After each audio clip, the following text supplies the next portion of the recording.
then I'm mostly spending my time working on those 25 initiatives with our team members, trying to define how we can serve our members better. And if I can spend my time on that kind of substance, that's a really great day. What are the top 3 of your 25?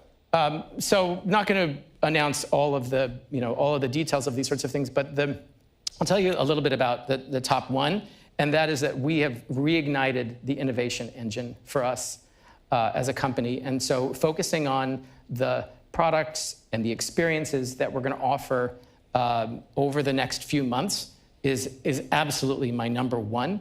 Another one that I think is really important that we're focused on is how we use AI to deliver personal experiences for our members. That is another one that I'm spending an enormous amount of time on, so huge priority for us. Talk to us a little bit more about that, about AI, and what does the future of fitness look like with AI at its core? Yeah, so every member is different.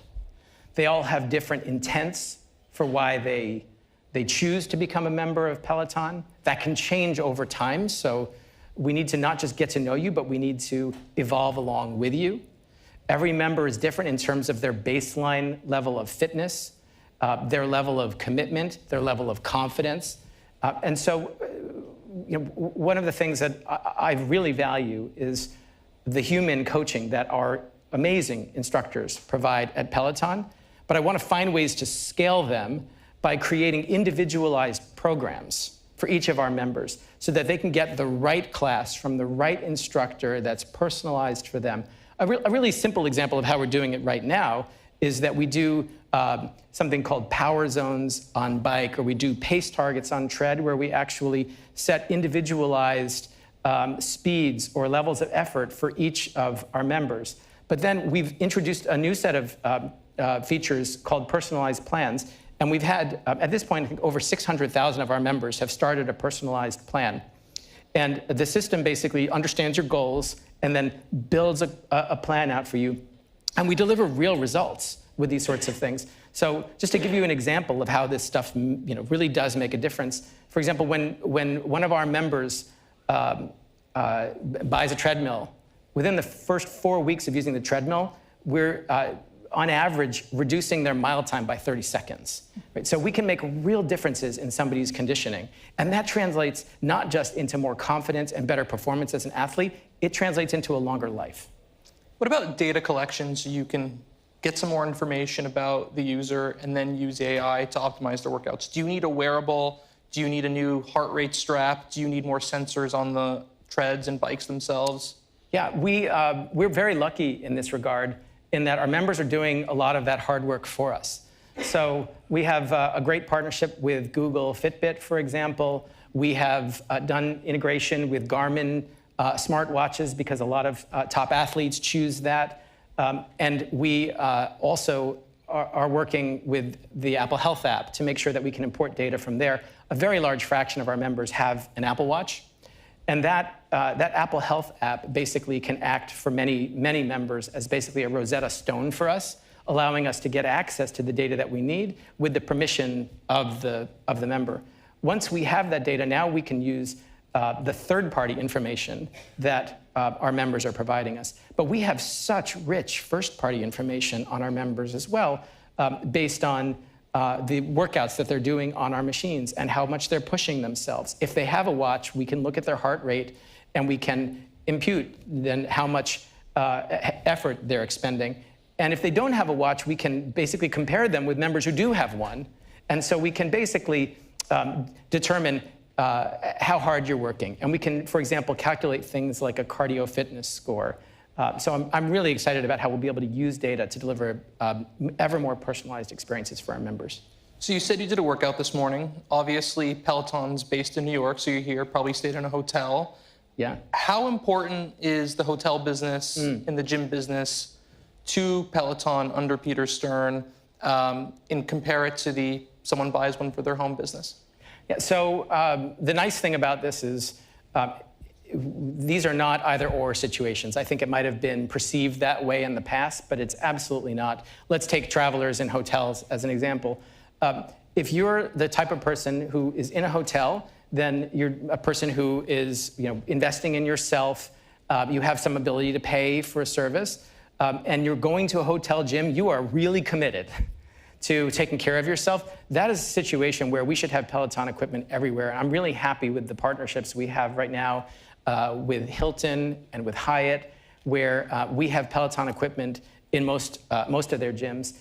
I do think in hotel gyms, basically, Peloton equipment should be a must-have amenity. It's the sort of thing where you shouldn't even you wouldn't even want to stay in the hotel if it doesn't have the Peloton equipment that you count on having at home.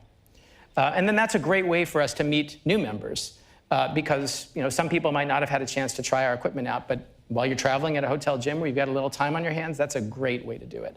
Now, with regard to commercial gyms, there's also tremendous opportunities there. We have a number of pilots taking place with all sorts of gyms, including the Y, so we can try to make Peloton equipment as accessible as possible. But one of the things that I'm really excited about, and this is not something that we've really talked about publicly before. Not a lot of people know that we own Precor, which is one of the leading providers of equipment to gyms everywhere. We are bringing Precor in to basically be the lead partner in a commercial operating division for Peloton. And the Precor business has the skills to be able to install and service equipment to the exacting standards of gym operators who have a very heavy duty cycle on that type of equipment. And so we're going to be able to bring Peloton equipment into more gyms with the capabilities of Precor. At the same time, we're now bringing Peloton workouts onto Precor equipment, which will really differentiate that Precor equipment in the minds of gym operators and hopefully open up even more new audiences for them. So I would basically say this is a long overdue post-merger integration that we're doing with Precor and making it the foundation for our commercial business. How do most people buy a Peloton, right? Are they subscribing to it with your rental program? Are they doing installments? Are they buying it outright? And then earlier this week, you launched a new program, sort of a resale website, like a Craigslist for Peloton, I guess you can call it. Talk to us about that. I would say actually the two largest channels are people buying Peloton equipment from our website. Go to onepeloton.com and it's all there, and it's a really great way to buy it. But one of the largest ways for us to acquire new members is in the secondhand market. So you raised, Mark, this announcement that we had a couple days ago about something called Repowered. And the idea here is that there are lots of Peloton bikes in particular that are out there in the world that are being underutilized. And that does no one any good. I'd love for people to get back on the bike. It's the right thing for them. Certainly it's great for us as a company. But if you're not going to use a Peloton bike, we want to make it really easy for you to get that into the hands of someone who will love it. And historically, that's taken place, for example, on Facebook Marketplace. And that's absolutely fine for people who want to do that, but it means that you need to transact with a stranger on both ends and potentially have that stranger come into your home. And so what we're trying to do is streamline that and deliver a more premium experience for those secondhand customers. And what this does is it allows us to get our bikes that are built to last into the hands of people who will love it at a price that's a fraction of a new bike. And there's no capital expenditure for us as a company. There's no environmental impact associated with producing those bikes because they're already out there in the world. And so it's a great way to help somebody get fit and grow our business. Last question for you. Peloton, standalone business for years to come? Is it potentially an acquisition target for a larger company? What do you see as the future? I mean, I was not hired to sell this company. I was hired to bring this company back to growth, to reinvigorate it, and it is happening. So we are a standalone company for years to come.